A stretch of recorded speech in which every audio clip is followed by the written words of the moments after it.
Bertemu kembali, Saudara. Polda Jawa Barat membentuk tim hukum untuk menghadapi gugatan pra-peradilan yang diajukan kuasa hukum tersangka Peggy Setiawan dalam kasus pembunuhan Vina dan Eki.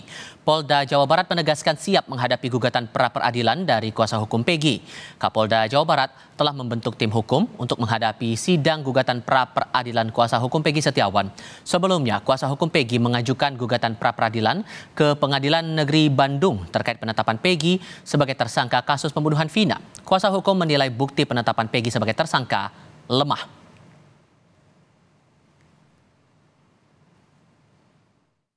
Pra-peradilan.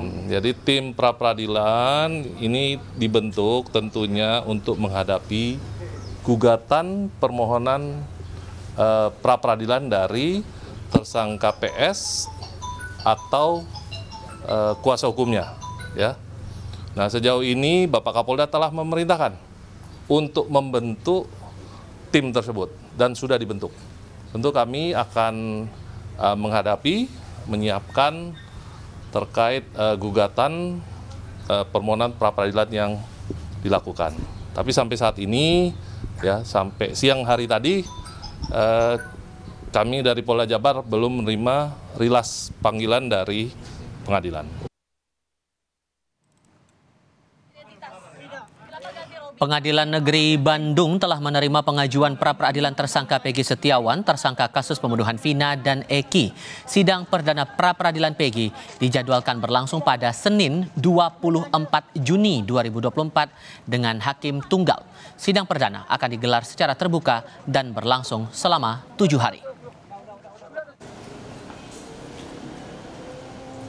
Udah kami terima pengadilan dan itu nomor 10 Pratit ya 2024 ya, dan langsung ketua pengadilan langsung menunjuk hakim tunggal yaitu Bapak Eman Sulaiman SH dan penggantinya adalah Muhammad Atta, dan dia akan dilaksanakan sidang pertamanya tanggal 24 hari Senin. Di sisi lain, kemarin penyidik Ditkrimum Polda Jawa Barat melakukan pemeriksaan tambahan kepada Peggy Setiawan. Dalam pemeriksaan selama 3 jam, Peggy dicecar 28 pertanyaan terkait aktivitasnya di media sosial Facebook. Kuasa hukum Peggy menyebut akun media sosial Facebook milik Peggy disita dan dijadikan alat bukti.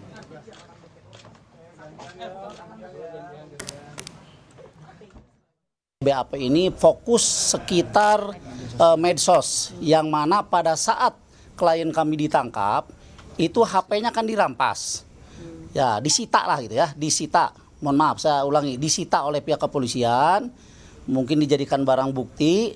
Nah ternyata di dalam HP itu kan ada akun Facebook, yang mana akun Facebook itu adalah milik Peggy Setiawan. Di dalamnya Peggy Setiawan banyak berteman, tetapi ternyata pertemanan itu tidak ada kaitan dengan peristiwa ini. Ada permainan untuk melindungi seseorang atau mendapat bayaran dari seseorang untuk mengaburkan kasus, itu sudah sebenarnya sebuah permainan yang jahat. Kuasa hukum Peggy Setiawan, tersangka yang disebut polisi sebagai otak pembunuhan Vina dan Eki, mendatangi kantor Komisi Yudisial kemarin. Kedatangan tim kuasa hukum untuk meminta Komisi Yudisial turun langsung mengawasi sidang pra-peradilan terhadap Peggy Setiawan agar berjalan adil. Tim kuasa hukum menilai banyak pelanggaran dalam penahanan Peggy di kasus Vina karena alat bukti yang digunakan polisi sebagai penetapan tersangka dinilai kurang kuat. Memonitor persidangan, terutama persidangan pra-peradilan.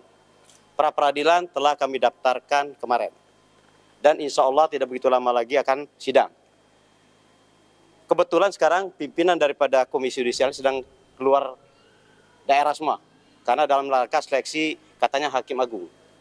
Mau ada informasi begitu, tapi surat kami sudah masuk. Apapun namanya, walaupun pimpinan sedang ini keluar, tetap untuk pengawasan tetap harus ada dari sini. Peggy ini ditahan sama pihak kepolisian hanya 2 alat bukti. 1, dikatakan berdasarkan ijazah KTP. Apa hubungannya kasus pembunuhan ini sama ijazah sama KTP? Kecuali kalau pemalsuan ijazah ataupun ijazah ini dipakai untuk membunuh. Sejumlah pemeriksaan kepada Peggy Setiawan dilakukan maraton dalam pekan ini oleh penyidik Polda Jabar. Penyidik juga telah memperpanjang masa penahanan terhadap Peggy Setiawan. Sambil menunggu proses pemeriksaan selesai, polisi menargetkan akan segera melimpahkan berkas pemeriksaan Peggy ke kejaksaan secepatnya. Kita akan berusaha secepatnya menyerahkan berkas perkara dan menyampaikannya kepada pihak jaksa penuntut umum, ya, pihak kejaksaan.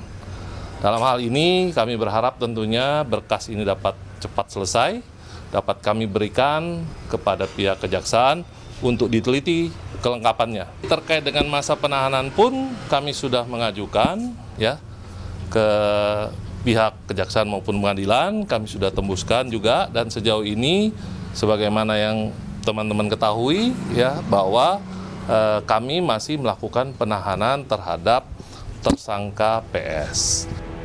Mantan Menko Polhukam Mahfud MD menyoroti proses hukum terhadap kasus pembunuhan Vina dan Eki 8 tahun silam yang kini dibuka kembali. Mahfud menilai penanganan kasus pembunuhan Vina dan Eki di Cirebon 8 tahun lalu tidak profesional dan ada permainan. Mahfud pun mengkritik penyidik polisi yang menghilangkan 2 buron dalam daftar pencarian orang. Padahal DPO ini sudah masuk dalam dakwaan jaksa hingga putusan hakim di pengadilan. Ada permainan untuk melindungi seseorang atau mendapat bayaran dari seseorang untuk mengaburkan kasus, itu sudah sebenarnya sebuah permainan yang jahat. Nah, saya cenderung ini lebih dari unprofesional. Ya, ada permainan. Yang 2 orang yang buron ini kok sekarang dibilang dulu salah sebut. Mana ada orang sudah nyelidiki lama kok salah sebut ketika sebegitu profesional harusnya tiba-tiba alasannya gitu, salah sebut. Salah sebut. Sehingga lalu dianggap tidak ada tuh, hanya satu, hanya Peggy itu pun diragukan. Ini tingkat polisinya nih tidak benar. Bukan soal ini kejahatan.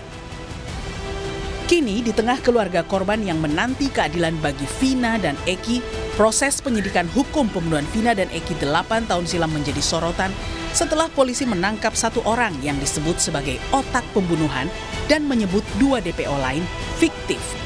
Padahal 2 DPO yang hilang juga masuk dalam dakwaan jaksa dan diputuskan hakim dalam persidangan.